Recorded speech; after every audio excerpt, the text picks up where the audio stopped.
السلام علیکم. Homeopathy doctor Sohail Ahmed. اکثر مریض چہرے پر دانے، کیل مہاسے، ڈارک سپاٹس اور ایکنی کی شکایت کرتے ہیں اور ان کی وجوہات اور علاج پوچھتے ہیں. وجوہات اور علاج بتانے سے پہلے میں یہ کہوں گا، سب سے پہلے آپ کی صحت اچھی ہونی چاہیے. آپ کا لائف سٹائل اچھا ہونا چاہیے. لائف سٹائل میں آتا ہے آپ کا کھانا پینا، نیند، ایکسرسائز اور آپ کی پازیٹیو تھنکنگ یعنی مثبت سوچ.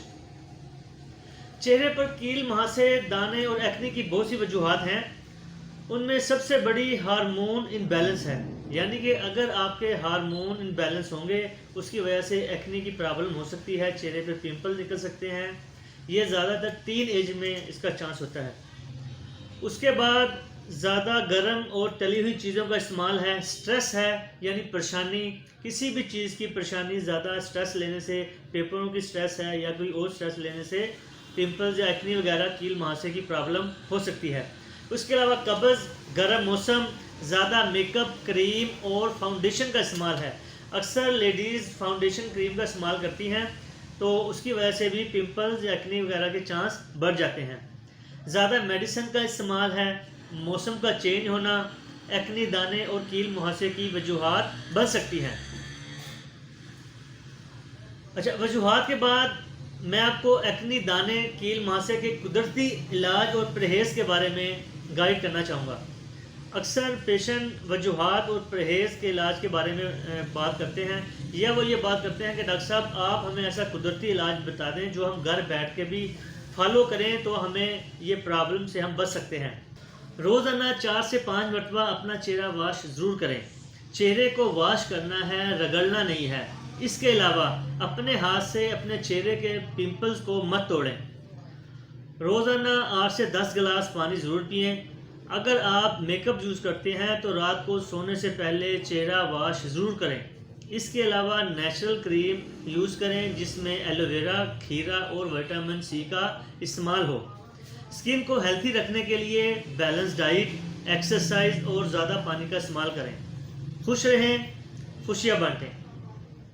السلام علیکم. Homeopathy doctor Sohail Ahmed. بال وقت سے پہلے سفید کیوں ہوتے ہیں؟ اکثر لوگ یہ سوال بار بار پوچھتے ہیں، تو میرا آج کا ٹاپک بھی اسی موضوع پر ہے کہ بال وقت سے پہلے سفید کیوں ہوتے ہیں. 40 سے 50 سال کی عمر کے بعد بالوں کے رنگ میں تبدیلی آنے لگتی ہے، بالوں کا رنگ سفید ہونے لگتا ہے. مسئلہ تب ہوتا ہے جب ہمیں ینگ ایج میں ہی اس کا سامنا کرنا پڑے. اس کی بہت سی وجوہات ہیں. پہلی وجوہات میں جینیٹک افیکٹ ہے جسے ہم مورسی بیماری کہتے ہیں، جو کہ والدین کی طرف سے ملتی ہے. دوسرا سٹریس کسی بھی وجہ سے ہو سکتی ہے. پڑھائی کی سٹریس ہے. اس کے علاوہ کاروباری ہے، کوئی لمبی بیماری ہے، اس کی وجہ سے بال سفید ہو سکتے ہیں. اس کے علاوہ تھائرائیڈ گلینڈز میں کمی بیشی کی وجہ سے، زیادہ میڈیسن کا استعمال، ماحول کی آلودگی، سگریٹ کا استعمال، سینے میں بلغم، نزلہ، زکام اور ٹھنڈی اور کھٹی چیزوں کا استعمال، کیمیکل شیمپو اور صابن کا استعمال. اس کے علاوہ خوراک کی کمی کی وجہ سے بھی بال سفید ہو سکتے ہیں، جس میں اسپیشلی وٹامن ہے، vitamin B12، folic acid, vitamin D اور زنک. سوال یہ پیدا ہوتا ہے وہ کون سی قدرتی غذائیں ہیں جن کی میں یہ وٹامن ہمیں آسانی سے مل سکتے ہیں. تو یاد رکھیے گا، وٹامن B12 دودھ، انڈا اور گوشت سے حاصل ہوتا ہے، اور زنک چنے، کالی مرچ، کالے چنوں کا سالن سے آپ زنک ایزیلی حاصل کر سکتے ہیں. اس کے علاوہ بال جو سفید ہونے کی وجوہات میں خون کی کمی بھی شامل ہے. خون کی کمی کی وجہ سے خون بالوں تک نہیں پہنچ پاتا، جس کی وجہ سے بال سفید ہونا شروع ہو جاتے ہیں. اگر آپ کے بال جوانی میں سفید ہو رہے ہیں تو انڈا، گوشت، دودھ اور سبز پتوں والی سبزیوں کا استعمال کریں. اس سے آپ کے بال سفید ہونا کم ہونا شروع ہو جائیں گے. اس کے علاوہ اگر آپ اس کا نیچرل پرہیز کرنا چاہ رہے ہیں تو بالوں کو دودھ سے دھوئیں. دودھ ایک بہت اچھا سکن کلینزر ہے. اس کے علاوہ آملہ، سیکھا کائی، ریٹھا اور ہریڑ کے 2 دانے آدھا لیٹر پانی میں ڈال کر ابالیں اور اس کو ٹھنڈا ہونے پر بالوں کو دھوئیں. انشاءاللہ آپ کو فرق محسوس ہوگا۔ اگر آپ چاہتے ہیں کہ یہ قیمتی معلومات آپ کے دوستوں اور جاننے والوں تک پہنچے تو سبسکرائب، لائک اور شیئر ضرور کیجیے گا۔ خوش رہیے۔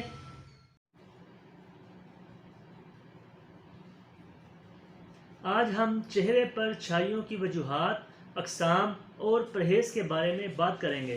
Homeopathic doctor Sohail Ahmed. امید ہے آپ سب خیریت سے ہوں گے۔ چہرے پر چھائیاں مردوں اور عورتوں دونوں میں ہوتی ہیں، لیکن مردوں کے مقابلے میں عورتوں میں زیادہ ہوتی ہیں۔ اس کی بہت سی وجوہات ہیں، مثلاً سورج کی شعاعیں، ڈے لائٹ، ہیٹ۔ خواتین میں یہ مسئلہ زیادہ ہونے کی وجہ ہارمون امبیلنس، پریگنینسی اور سٹریس ہوتا ہے۔ چھائیوں کی مختلف اقسام ہیں۔ پہلی قسم میں سکن کے اوپر ڈارک نشان ہوتے ہیں جن کو ٹریٹ کرنا آسان ہے۔ دوسری قسم میں ڈارک نشان بظاہر ہلکا نظر آتا ہے، لیکن اس کا علاج لمبا ہوتا ہے۔ اس کے علاوہ کچھ لوگوں میں دونوں قسم کی چھائیاں ہوتی ہیں۔ چھائیوں کا علاج ممکن ہے، لیکن ہارمون امبیلنس، ڈے لائٹ اور سٹریس کی وجہ سے یہ دوبارہ بھی ہو سکتی ہیں۔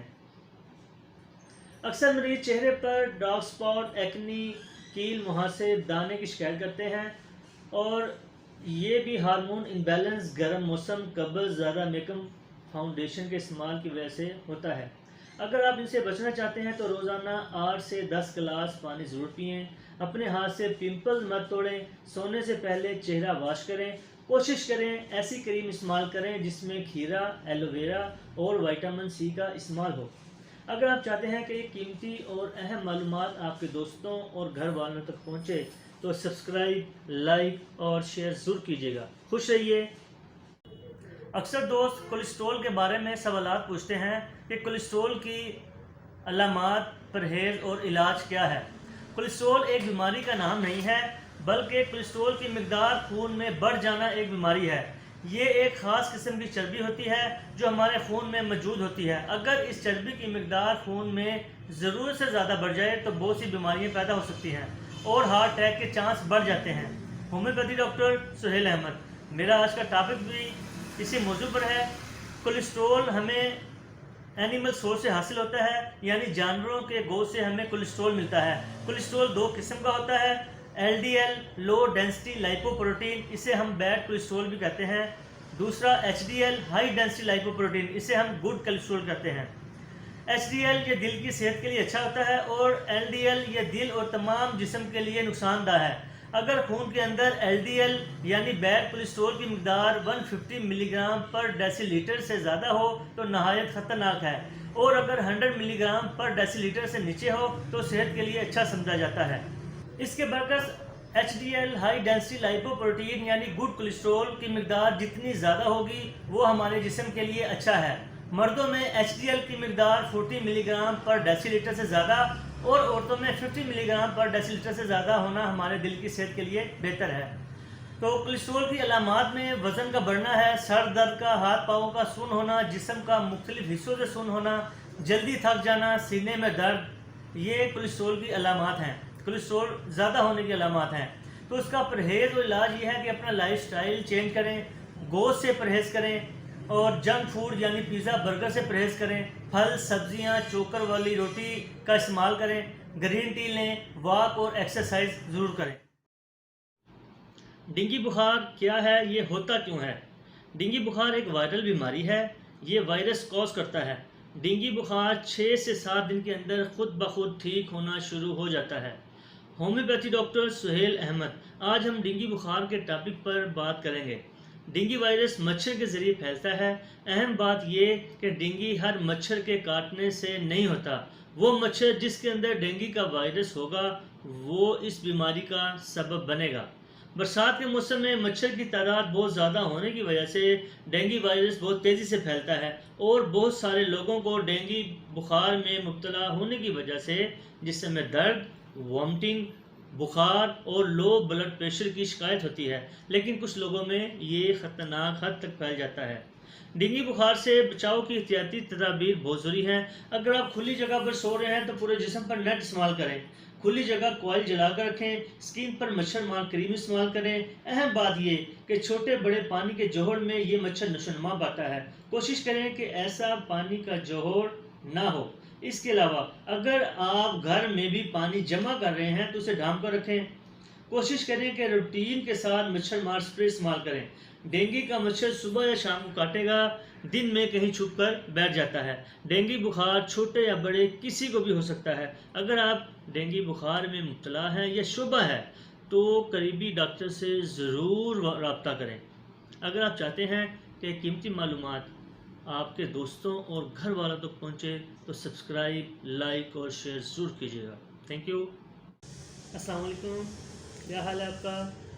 Homeopathy doctor Sohail Ahmed. آج میں آپ کو یورک ایسڈ کے بارے میں آسان اور سادہ لفظوں میں گائیڈ کروں گا۔ یورک ایسڈ ہوتا کیا ہے، مردوں، خواتین اور بچوں میں اس کی مقدار کتنی ہونی چاہیے، اس کے نقصانات کیا ہیں اور اسے کنٹرول کیسے کیا جا سکتا ہے۔ یورک ایسڈ ہماری باڈی کے تقریباً تمام ٹیشوز میں پریزنٹ ہوتا ہے۔ اس کے علاوہ ہم وہ غذائیں زیادہ لے رہے ہوتے ہیں جن میں یورک ایسڈ کی مقدار زیادہ ہوتی ہے، for example red meat, fatty fish وغیرہ۔ ان وجوہات کی بنا پر ہماری باڈی میں یورک ایسڈ کی کوانٹٹی جو ہے وہ بڑھ جاتی ہے۔ اس کے علاوہ جو کھانے کے بعد جب باڈی میں کیٹابولزم انابولزم ہو رہا ہوتا ہے تو یورک ایسڈ بلڈ میں ڈائلیوٹ ہوتا ہے اور کڈنیز کا کام اسے ایکسکریٹ کرنا ہے۔ یعنی سادہ لفظوں میں پیشاب کے ذریعے یورک ایسڈ جسم سے باہر نکلتا ہے، اور جب ہم پیشاب کرتے ہیں تو اس کا میجر کمپوننٹ یورک ایسڈ ہوتا ہے۔ اگر کڈنیز کسی بھی وجوہات کی بنا پر یورک ایسڈ کو ایکسکریٹ نہیں کرتے تو اس وجہ سے بھی باڈی میں یورک ایسڈ کی مقدار بڑھ جاتی ہے اور ہم اسے ہائپر یوریسیمیا کہتے ہیں۔ سیکنڈ پوائنٹ ہے ہمارا، مردوں، خواتین اور بچوں میں یورک ایسڈ کی مقدار کتنی ہونی چاہیے۔ تو مردوں میں جو یورک ایسڈ کی مقدار ہے 3 to 7 ملی گرام پر ڈیسی لیٹر، یعنی 3 سے 7 ملی گرام پر ڈیسی لیٹر ہے، اور خواتین میں 2.5 to 6 ملی گرام پر ڈیسی لیٹر، اور بچوں میں 2 to 5.5 ملی گرام پر ڈیسی لیٹر، یعنی 2 سے 5.5 ملی گرام پر ڈیسی لیٹر ہونی چاہیے۔ یہ نارمل مقدار ہے۔ اگر اس سے زیادہ ہو جائے تو ہم اسے ہائپر یوریسیمیا کہتے ہیں، اور زیادہ ہونے سے کئی کمپلیکیشن ہوتی ہے۔ فار ایگزامپل گاؤٹ ہے، یعنی اسمال جوائنٹ پین، انگلیوں کی جو ہڈیاں جوڑ ہیں یہ اس میں درد ہوتا ہے، کلائی میں درد ہے، یہ ایلبو اس میں درد ہوگا، پین پلس انفلامیشن، اور پاؤں کی جو ایڑی ہے اس میں پین ہوگا۔ تو اس کو روکنے کا جو قدرتی طریقہ تو یہی ہے کہ آپ وہ غذائیں کم لیں جن میں یورک ایسڈ کی مقدار کم ہوتی ہے۔ کچھ لوگ اسٹیرائڈ یوز کر رہے ہوتے ہیں، اور اس کے علاوہ بلڈ پریشر کے جو پیشنٹ ہیں وہ ڈائیوریٹک میڈیسن یوز کرتے ہیں جو کہ پیشاب آور ادویات ہوتی ہیں۔ چونکہ سالٹ سوڈیم زیادہ ایکسکریٹ ہو رہا ہوتا ہے، اس کی وجہ سے باڈی میں یورک ایسڈ کی کوانٹٹی بڑھ جاتی ہے، جس کی وجہ سے ڈفرینٹ کمپلیکیشن کریٹ ہوتی ہیں، فار ایگزامپل ابھی جوائنٹ پین یا اور دوسری بہت سی۔ تو کڈنی اور یورک ایسڈ جو ہے میں اپنے نیکسٹ جو میرا لیکچر ہے اس میں بڑا تفصیل سے بتاؤں گا، آپ کو گائیڈ کروں گا۔ تو اگر آپ میں کوئی سوال پوچھنا چاہ رہے ہیں تو بلا جھجک کمنٹس میں آ کر پوچھ سکتے ہیں۔ سبسکرائب، لائک اور شیئر کیجئے۔ انشاءاللہ ملتے رہیں گے۔ Thank you very much. میرے پچھلے لیکچر بواسیر کی وجوہات، علامات، پرہیز اور علاج کے بعد کئی دوستوں نے اینل فشر اور اینل فسٹولا جسے بگندر بھی کہا جاتا ہے کے بارے میں بہت سے سوالات پوچھے ہیں۔ ہومیوپیتھی ڈاکٹر سہیل احمد، امید ہے آپ خیریت سے ہوں گے۔ دوستو، میرا آج کا لیکچر بھی اسی ٹاپک پر ہے کہ بواسیر، اینل فشر اور اینل فسٹولا میں کیا فرق ہے اور اس کا پرہیز اور علاج کیا ہے۔ دوستو، بواسیر کے بارے میں ہم پچھلے لیکچر میں بڑی تفصیل سے ڈسکس کر چکے ہیں۔ اب بات کرتے ہیں اینل فشر۔ قبض کی وجہ سے جب ہم زور لگا کر ہارڈ سٹول پاس کرتے ہیں یعنی پخانہ کرتے ہیں تو اس کی وجہ سے اینس کی انر لائن یعنی پخانے والی جگہ کی اندر کی کھال پھٹ جاتی ہے اور درد، جلن، چبھن اور خارش کا احساس ہوتا ہے۔ اسے ہم اینل فشر کہتے ہیں۔ اس کا پرہیز اور علاج یہ ہے کہ زیادہ سے زیادہ فائبر کا استعمال کریں۔ سبزیاں، پھل، روٹی میں فائبر ہوتا ہے۔ 8 سے 10 گلاس پانی ضرور پئیں۔ اہم بات، بواسیر اور اینل فشر میں فرق کیا ہے؟ بواسیر میں بلیڈنگ زیادہ ہوتی ہے اور درد کم مگر لیٹ سٹیجز میں ہوتا ہے، جبکہ اینل فشر میں درد بہت زیادہ ہوتا ہے اور بلیڈنگ کم ہوتی ہے مگر بہت دیر میں جا کر ہوتی ہے۔ اب بات کرتے ہیں اینل فسٹولا۔ پاخانے کے راستے کے اندر اور باہر کی طرف پیپ کا دانہ بنتا ہے، جس کے اندر سے پہلے پیپ نکلتی ہے، پھر راستہ بننے کی وجہ سے سٹول پاس ہونا شروع ہو جاتا ہے۔ پخانے کے راستے کا جو باہر کا حصہ ہے، اگر اس کی صفائی کا خیال نہ رکھا جائے تو پیپ والا دانہ یا پھوڑا بنتا ہے، جسے ہم اینل فسٹولا کہتے ہیں۔ تو دوستو، بواسیر، اینل فشر اور اینل فسٹولا، ان تینوں میں سے اگر آپ کسی ایک یا تینوں کا شکار ہیں تو ہومیوپیتھک طریقہ علاج کو ترجیح دیں، آپریشن سے بچیں۔ ہومیوپیتھک ایک مکمل اور فائدہ مند علاج ہے۔ اگر آپ چاہتے ہیں کہ قیمتی معلومات آپ کے دوستوں اور جاننے والوں تک پہنچے تو سبسکرائب، لائک اور شیئر کیجیے گا۔ خوش رہیے۔ Thank you. اللہ حافظ۔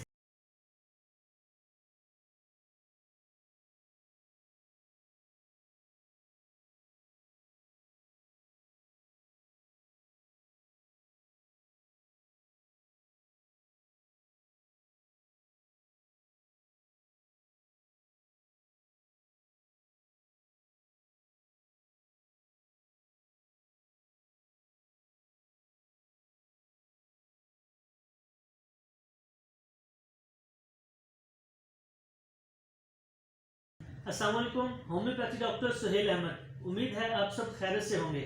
میرے پاس اکثر نیولی میرڈ کپل نئے شادی شدہ جوڑے آتے ہیں اور ایک سوال پوچھتے ہیں کہ ڈاکٹر صاحب، شادی کو 3 سے 4 ماہ ہو چکے ہیں لیکن ابھی تک پریگننسی نہیں ہوئی، اور دوسرا بڑا المیہ یہ ہے کہ وہ پریشرائز ہو رہے ہوتے ہیں اپنے دوستوں اور رشتہ داروں کی طرف سے۔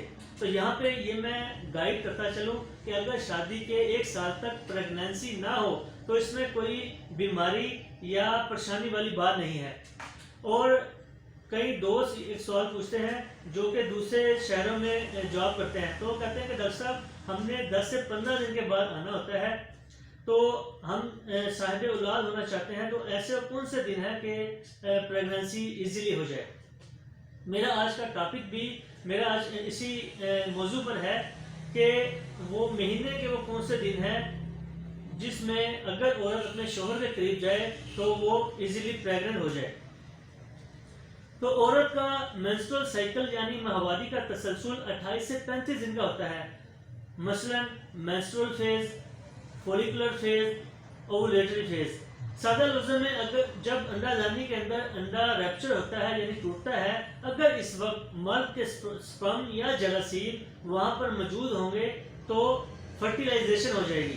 اس کے بعد مختلف پروسیس ہوتے ہیں، یعنی زائگوٹ ایمبریو بنتا ہے اور فیٹس میں تبدیل ہو جاتا ہے۔ فرٹائل ڈیز کا مطلب یہ ہے کہ وہ کون سے دن ہیں جب آپ اپنے ہسبینڈ کے قریب جاتے ہیں تو حاملہ ہونے کے چانس زیادہ ہوتے ہیں۔ اس کا سب سے آسان طریقہ یہ ہے کہ جس دن عورت کو مینسز آتے ہیں وہ پہلا دن، اور یہ مینسز 5 سے 7 دن تک چلتے ہیں۔ اس کے علاوہ 8، 9، 10، 11، 12 یعنی کہ 11 تا 16 دن تک فرٹائل ڈیز ہوں گے۔ ان دنوں میں اگر عورت اپنے شوہر کے قریب جائے گی تو کنسیو یا حاملہ ہونے کے چانس زیادہ ہو جاتے ہیں۔ اس کے علاوہ ان 6 دنوں میں پہلے 3 دن یعنی 11، 12، 13 موسٹ فرٹائل ڈیز ہوتے ہیں، یعنی ان دنوں میں حاملہ ہونے کا چانس زیادہ ہوتا ہے۔ اور 14، 15، 16 دن بھی اہم ہے، لیکن اگر آپ کمپیئر کریں 11، 12 دن کی نسبت تو یہ کم امپورٹنٹ رکھتے ہیں۔ دوستو، یہ بات یاد رکھیں کہ مرد کے سپرم یا جراثیم عورت کے اندر 5 سے 7 دن تک زندہ رہتے ہیں، اور عورت کا جو ایگ ہے وہ ریلیز ہونے کے بعد 24 سے 48 گھنٹے تک زندہ رہ سکتا ہے۔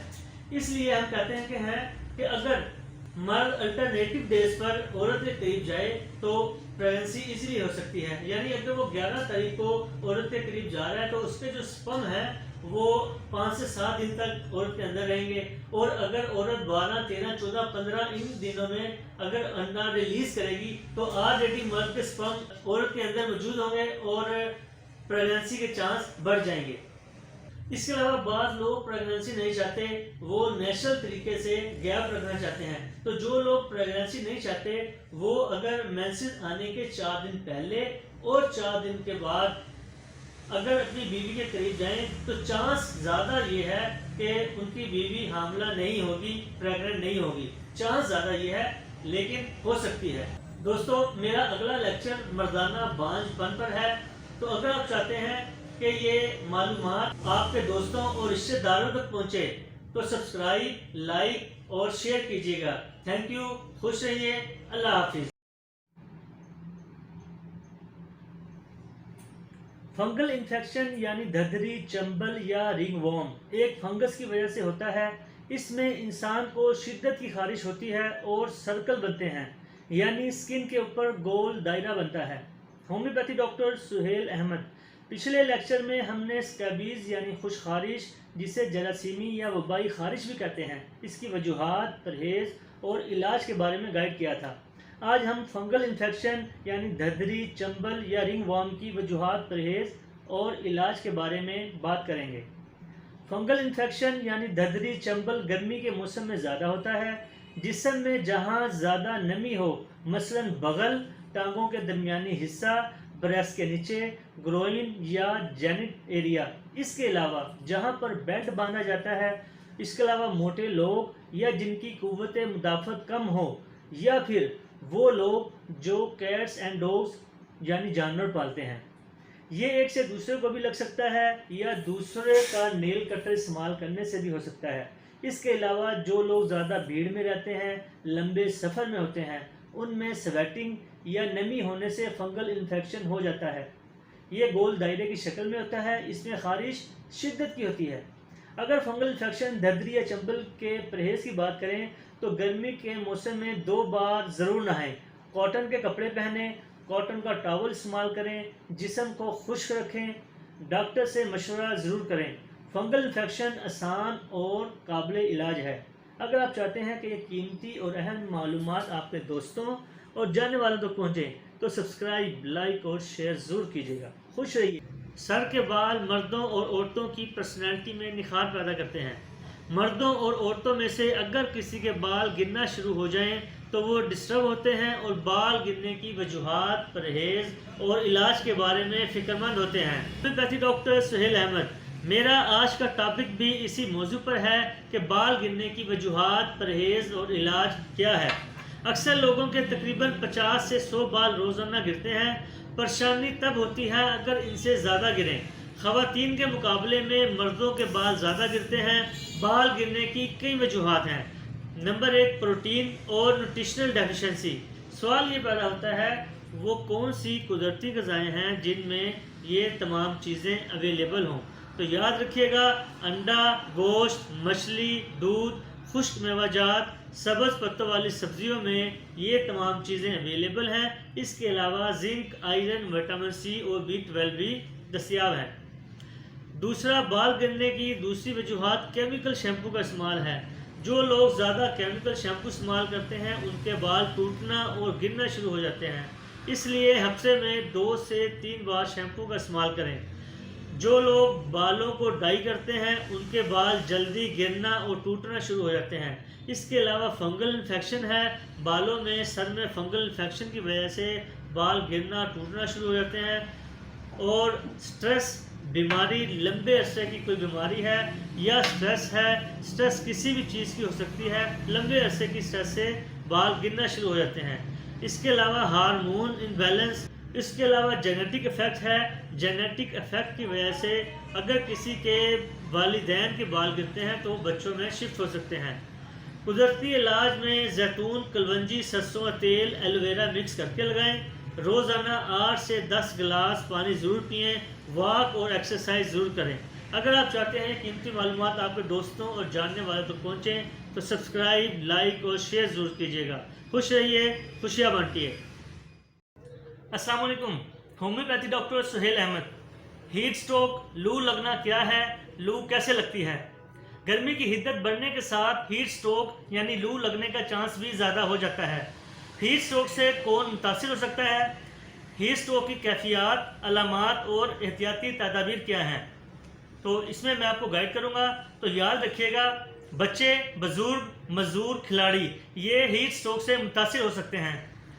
ہیٹ سٹروک کی کیفیات اور علامات میں انسان بے ہوش ہو سکتا ہے، چکر آنے لگتے ہیں، شدید پیاس لگتی ہے، وامٹنگ ہوتی ہے یعنی الٹی یا متلی ہونے لگتی ہے، اسکن جو ہے وہ ریڈ اور خشک ڈرائی ہونا شروع ہو جاتی ہے۔ اس کے علاوہ ہیٹ سٹروک یعنی لو لگنے کی احتیاطی تدابیر میں فوراً ڈاکٹر سے مشورہ کریں، ٹھنڈے پانی سے غسل کریں، پانی اور مشروبات کا استعمال زیادہ کریں، گرم مشروب سے پرہیز کریں، سر پر گیلا کپڑا رکھیں اور گرمی سے بچیں۔ السلام علیکم، ہومیوپیتھی ڈاکٹر سہیل احمد۔ امید ہے آپ سب خیریت سے ہوں گے۔ میرے پچھلے لیکچر مہینے کے وہ کون سے دن ہیں جن میں عورت حاملہ ہوتی ہے کے بعد کئی شادی شدہ جوڑوں نے یہ سوال پوچھا کہ ڈاکٹر صاحب ہم اپنی فیملی کمپلیٹ کرنا چاہتے ہیں، وہ ایسا کیا کریں کہ لڑکا پیدا ہو۔ زمانہ قدیم سے یہ خیال پایا جاتا ہے کہ بیٹا یا بیٹی کی پیدائش کی ذمہ دار عورت ہے، لیکن جدید سائنس کے نتیجے میں جو حقائق معلوم ہے، بیٹا یا بیٹی کے جینز طے کرنے میں عورت کا کوئی کردار نہیں، بلکہ بیٹا یا بیٹی کی پیدائش کا انحصار اللہ تعالیٰ نے مکمل طور پر مرد کے جین یعنی جراثیم میں رکھا ہے۔ عورت کے جراثیم کو ایکس ایس کا نام دیا گیا ہے اور مرد کے جراثیم کو ایکس وائی کا نام دیا گیا ہے، یعنی ایکس سے بیٹی اور وائی سے بیٹا بنتا ہے۔ اگر مرد کی طرف سے ایکس عورت کے ایکس سے ملے تو بیٹی پیدا ہوتی ہے، اور دوسری طرف اگر مرد کی طرف سے وائی عورت کے ایکس سے ملے تو بیٹا پیدا ہوتا ہے۔ اس کا مطلب ہے کہ اللہ تعالیٰ نے بیٹا یا بیٹی کا اختیار مرد کے جراثیم میں رکھا ہے۔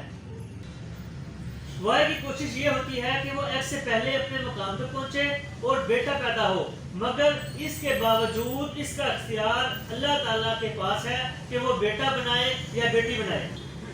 دوستو، یہ بات ضرور یاد رکھیں کہ دنیا میں ایسی کوئی میڈیسن ایجاد نہیں ہوئی کہ حاملہ عورت کو دی جائے اور بیٹا پیدا ہو۔ علاج ایک سنت عمل ہے۔ ہومیوپیتھی کے اندر بیٹے کی پیدائش کی میڈیسن مرد کو کھلائی جاتی ہے، جس کا مقصد یہ ہوتا ہے کہ وائی کروموسوم یعنی وائی جراثیم کو ایکٹیویٹ کرے اور بیٹا پیدا ہو، لیکن اس کے باوجود اس بات کی 100% کوئی گارنٹی نہیں کہ بیٹا ہی پیدا ہوگا۔ ہاں، ہم یہ کہہ سکتے ہیں کہ انشاءاللہ بیٹا پیدا ہوگا، کیونکہ اس کا اختیار اللہ تعالیٰ کے پاس ہے۔ اکثر دوست مردانہ بانجھپن، مردانہ کمزوری اور سنتے انزال کے وجوہات اور علاج کے بارے میں سوال کرتے ہیں۔ میرا اگلا لیکچر اسی ٹاپک پر ہے۔ دوستو، اگر آپ چاہتے ہیں کہ یہ اہم معلومات آپ کے جاننے والوں اور دوستوں تک پہنچے تو سبسکرائب، لائک اور شیئر کیجیے گا۔ خوش رہیے، اللہ حافظ۔ جلد کی بیماریوں میں سب سے عام بیماری خارش ہے اور لوگ اس کو ہلکا لیتے ہیں۔ خارش کو چھوٹی بیماری سمجھنے کی وجہ سے مزید جلد کی بیماریوں کا شکار ہو جاتے ہیں۔ ہومیوپیتھی ڈاکٹر سہیل احمد، امید ہے آپ سب خیریت سے ہوں گے۔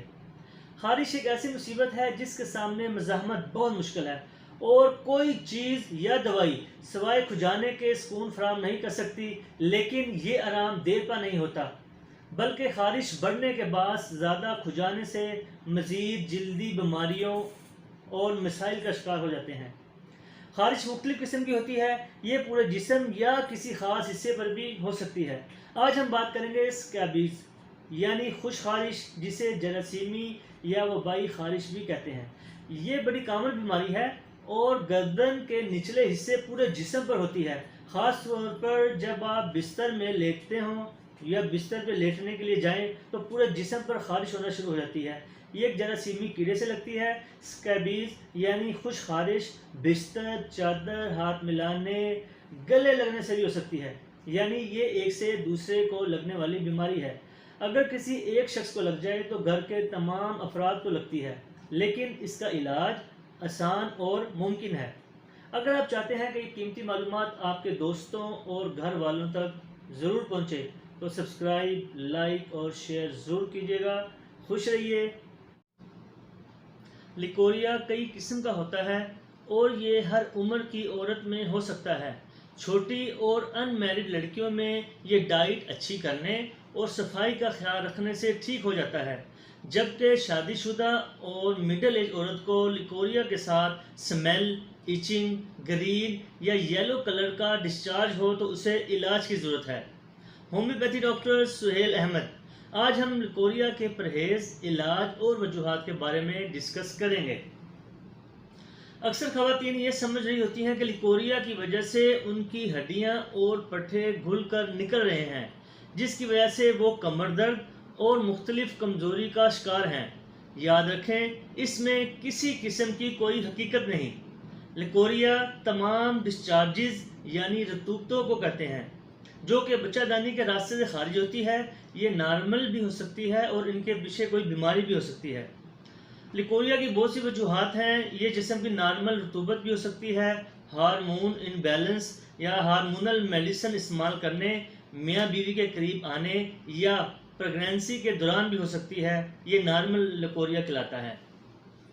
لیکوریا کو علاج کی اس وقت ضرورت ہوتی ہے جب بیکٹیریل، وائرل یا فنگل انفیکشن ہو، یعنی لیکوریا کے ساتھ جلن، خارش یا گرین یلو کلر کا ڈسچارج ہو یا جسم کے نچلے حصے میں درد ہو تو علاج کی ضرورت ہے۔ علاج سے پہلے اگر پرہیز پر توجہ دیں تو لیکوریا سے بچا جا سکتا ہے۔ لیکوریا سے بچنا ہے تو سب سے پہلے صفائی کا خیال رکھیں، خاص طور پر جب آپ کو پیریڈز یا ماہواری ہو، اس میں صاف پیڈ استعمال کریں۔ اس کے علاوہ انڈر گارمنٹس کاٹن کے استعمال کریں جو زیادہ ٹائٹ نہ ہو، اور ان حصوں میں بالوں کی صفائی کرنے کے بعد اینٹی سیپٹک ضرور استعمال کریں۔ اگر آپ چاہتے ہیں کہ یہ قیمتی اور اہم معلومات آپ کے دوستوں اور رشتہ داروں تک ضرور پہنچے تو لائک، سبسکرائب اور شیئر ضرور کیجیے گا۔ خوش رہیے۔ السلام علیکم، ہومیوپیتھی ڈاکٹر سہیل احمد۔ لو لگنا کیا ہے؟ گرمی کی حدت بڑھنے کے ساتھ ہیٹ سٹروک یعنی لو لگنے کا چانس بھی زیادہ ہو جاتا ہے۔ تو میں آپ کو گائیڈ کروں گا کہ ہیٹ سٹروک یعنی لو لگنے سے کون متاثر ہو سکتا ہے اور اس کی احتیاطی تدابیر کیا ہے۔ تو ہیٹ سٹروک سے کون متاثر ہو سکتا ہے؟ سوال پہلا ہمارا یہ ہے، ہیٹ سٹروک کی کیفیات، علامات اور احتیاطی تدابیر کیا ہونی چاہیے؟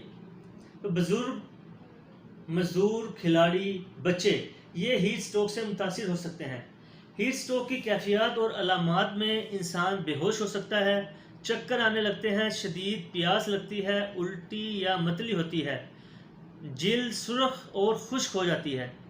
ہیٹ سٹروک یعنی لو لگنے کی احتیاطی تدابیر کا ضرور استعمال کریں، احتیاطی تدابیر اختیار کریں۔ احتیاطی تدابیر میں فوراً ڈاکٹر سے مشورہ کریں، ٹھنڈے پانی سے غسل کریں، پانی اور مشروبات کا استعمال زیادہ کریں، گرم مشروبات سے پرہیز کریں، سر پر گیلا کپڑا رکھیں اور 12 سے 3 بجے تک کوشش کریں کہ چھاؤں والی جگہ میں رہیں آپ، اور گرمی سے ضرور بچیں۔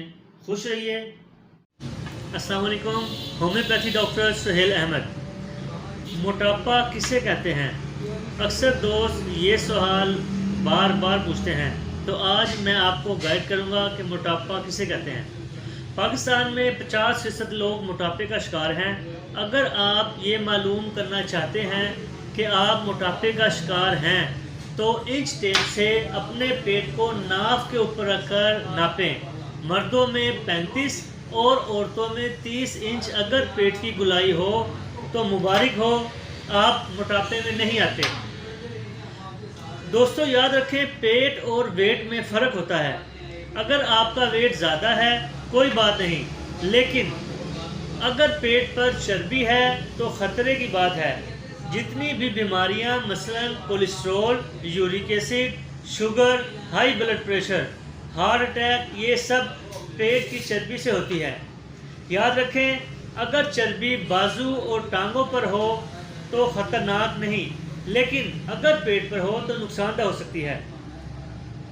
اگر آپ موٹاپے کی بیماریوں سے بچنا اور صحت مند رہنا چاہتے ہیں تو روزانہ 6000 قدم ضرور چلیں۔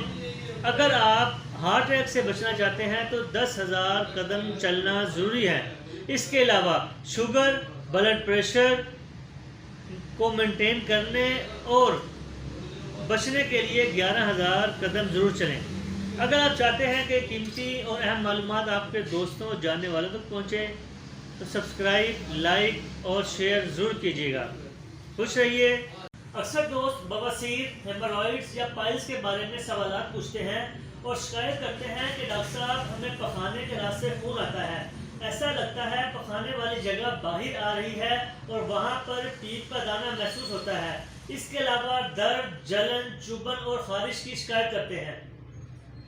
ہومیوپیتھی ڈاکٹر سہیل احمد دوستو میرا آج کا لیکچر بھی اسی ٹاپک پر ہے کہ بواسیر کی علامات، وجوہات، پرہیز اور علاج کیا ہے۔ ہمارے پخانے کے راستے جو خون کی نسیں نارمل حالت میں ہوتی ہیں، اگر وہ پھول جائیں تو اسے بواسیر کہتے ہیں۔ بواسیر مختلف قسم کی ہوتی ہے۔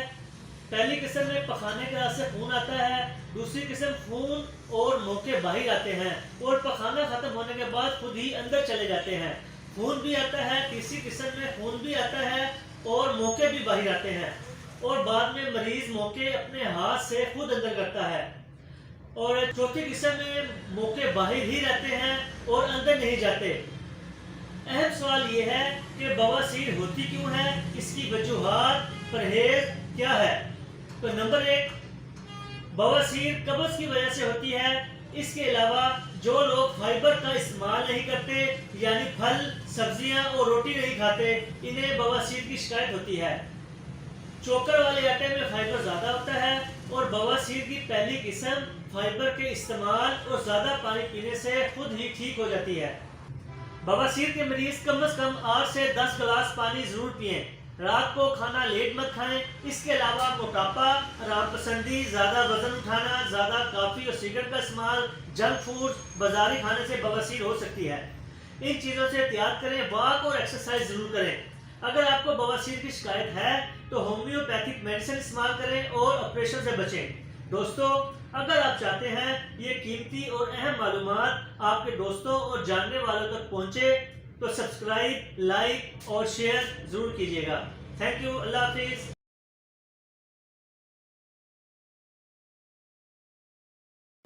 السلام علیکم، ہومیوپیتھی ڈاکٹر سہیل احمد۔ امید ہے آپ سب خیریت سے ہوں گے۔ دوستو میرے پاس اکثر مریض پیٹ میں گیس کی شکایت کے ساتھ آتے ہیں اور یہ ضرور بتاتے ہیں کہ کئی مرتبہ پیٹ کے گیس کی وجہ سے دوسرے مسائل کے ساتھ دوستوں میں شرمندگی کا سامنا کرنا پڑتا ہے۔ میرا آج کا لیکچر بھی اسی موضوع پر ہے کہ پیٹ میں گیس کی علامات، وجوہات، پرہیز اور علاج کیا ہے۔ تو اگر ہم علامات کا ذکر کریں، اکثر مریض شکایت کرتے ہیں کہ گیس ان کے سینے میں اوپر کی طرف جاتی ہے، کندھے میں درد کی شکایت کرتے ہیں، پیٹ میں غبار اور ہوا کی شکایت کرتے ہیں، کمر میں درد، سر میں غبار اور الٹی کی شکایت کرتے ہیں۔ دوستو جو کچھ ہم کھاتے ہیں اس غذا کے ساتھ جسم کے اندر توڑ پھوڑ ہونے کی صورت میں ایک طرف تو ہمیں انرجی، طاقت مل رہی ہوتی ہے تو دوسری طرف گیس بن رہی ہوتی ہے۔ خاص طور پر غذا میں کاربوہائیڈریٹ زیادہ لینے سے جسم میں گیس کی شکایت ہوتی ہے۔ اہم بات یہ ہے کاربوہائیڈریٹ کسے کہتے ہیں اور یہ کن غذاؤں میں ہوتی ہے، اس کے علاوہ اور کون سی قدرتی غذائیں ہیں جن کے کھانے سے پیٹ میں گیس بنتی ہے۔ دوستو یاد رکھیں کاربوہائیڈریٹس ایک طرح کا شوگر ہوتا ہے، یعنی جتنی بھی میٹھی چیزیں، آرٹیفیشل شوگر، چینی وغیرہ، یہ سب کاربوہائیڈریٹس ہیں، ان کے کھانے سے گیس بنتی ہے۔ دودھ، چاول، بند گوبھی، گوبھی، بیکری کا سامان، ان میں بھی کاربوہائیڈریٹ ہوتا ہے اور یہ کھانے سے جسم میں گیس بنتی ہے۔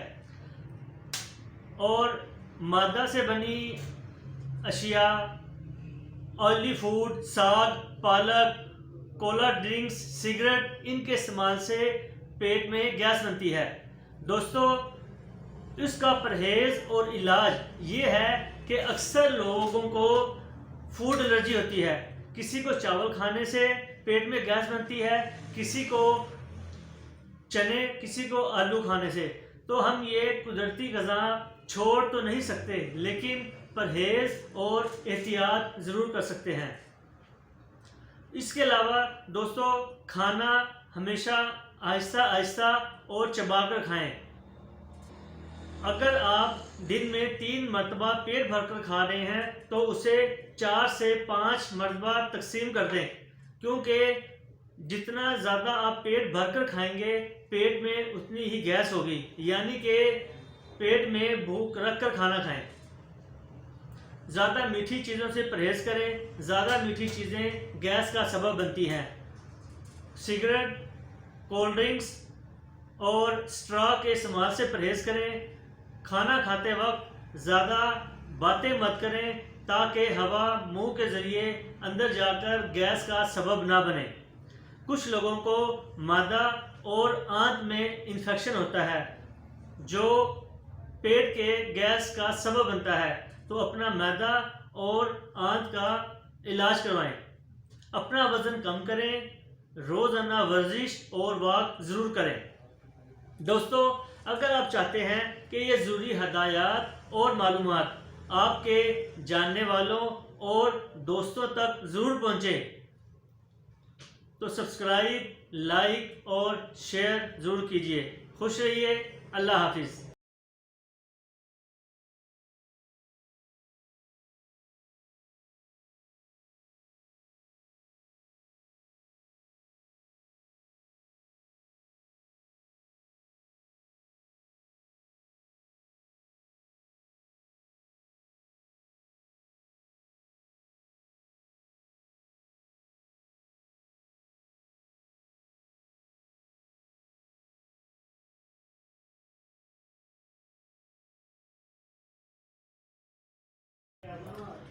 اکثر دوست کولیسٹرول اور ٹرائیگلیسرائڈ کے بارے میں سوالات پوچھتے ہیں کہ کیا یہ چربی کی ایک ہی قسم ہے یا الگ الگ اقسام ہیں، اور ان کے فائدے یا نقصانات کیا ہیں۔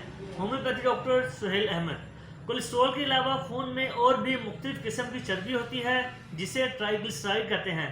کئی لوگ ٹرائیگلیسرائڈ کو ایک ہی قسم کی چربی سمجھتے ہیں، لیکن یہ چربی کی الگ الگ اقسام ہیں جو خون میں موجود ہوتی ہیں۔ کولیسٹرول ہمیں اینیمل سورس یعنی جانوروں کے گوشت، انڈے کی زردی وغیرہ سے حاصل ہوتا ہے، جبکہ ٹرائیگلیسرائڈ گھی اور آئل سے حاصل ہوتا ہے۔ دلچسپ بات یہ ہے، روزانہ ایک انسان 25 سے 30 گرام ٹرائیگلیسرائڈ ایک دن میں کھاتا ہے، اور 1 گرام کولیسٹرول حاصل کرنے کے لیے 2 سے 3 کلو گوشت کھانا پڑتا ہے۔ اس کا مطلب ہے ٹرائیگلیسرائڈ یعنی آئل کولیسٹرول سے زیادہ خطرناک ہے۔ اگر آپ دل یا مختلف بیماریوں سے بچنا چاہتے ہیں تو ٹرائیگلیسرائڈ، آئل اور کولیسٹرول سے پرہیز کریں۔ سبزیاں، پھل اور چوکر والے آٹے کا استعمال کریں۔ زیتون کا آئل استعمال کریں۔ واک اور ایکسرسائز ضرور کریں۔